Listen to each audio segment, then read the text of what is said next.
Now, with the UCAS application, obviously the main thing is to make sure that all the information is accurate.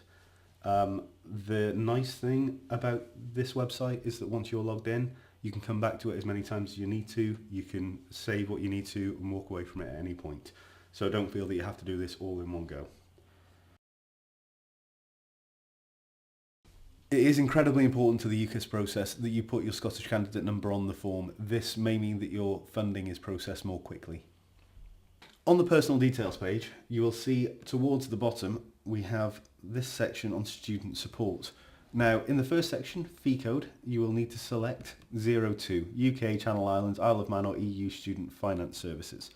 And below that, you will be able to select the list, and here you will need to go to Student AA Scotland.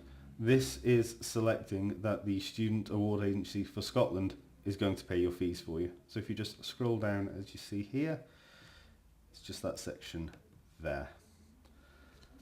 Filling in this section correctly will help the Students Awards Agency for Scotland find your application, and it means that it can all start being processed a lot quicker. So once you've selected fee code 02 and Students Awards Agency for Scotland, this will assist your finance companies in managing the applications and will enable you to start your applications for finance at an earlier stage. Here at the bottom of the personal details page, you actually got a section for nominated access. What this means is you can give the name of somebody, whether it be a parent, a guardian, possibly an advisor, who will be able to discuss your application with UCAS on your behalf. As you can see, all you need to do is put in the full name of your nominee and their relationship to you. Below the nominated access section, we have the section for disability or special needs. Now, if you have no special access requirements, you can just pop no disability in this box. If you do have any special requirements, please do put it in this box. It will not affect your application in any way. It will just allow the university to make any special arrangements you might require for your course. Once you've completed your personal details section, just click section completed at the end and save, and then you can move on to the next section. So here we have the employment section of the UCAS website. Here you will have the opportunity to give details of any paid work experience you've managed to receive. You have the opportunity to add up to 5 employers to this, so if you have more than that, please pick the most relevant to the courses you're applying for. As you'll see here, if you have not had any paid work experience, you are able to leave this section blank, but you will need to mark it as complete.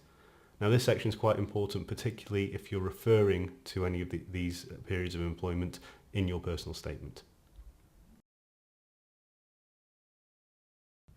Here we are on the choices page. Now you'll see on this page that you are able to make a maximum of 5 choices for courses to study at university. Now, what we would say is that you want to check that the courses and university options are correct and appropriate. A large number of students waste choices by applying for unsuitable courses, either home students applying for courses that are only available to international students or enter the institution and not the course. Students often apply for degree courses without checking if they're studying the subjects that meet the entry criteria for the course. If you're not sure, contact student admissions or the course program leader to check your qualifications will be acceptable. We're always very, very happy to speak to you, so don't be afraid to pick up the phone. So once you know what choices you want to make, you just go to this section at the bottom, add a choice. When you open this page, you will see that you'll be asked to enter the institution code, the course code, the campus code and the start date. All of this will be available either in the university prospectus or in the UCAS guide, or alternatively, we do have drop-down lists at the side here where you can search for the course that you're after. Vitally for you coming from college, we have the section at the bottom, point of entry.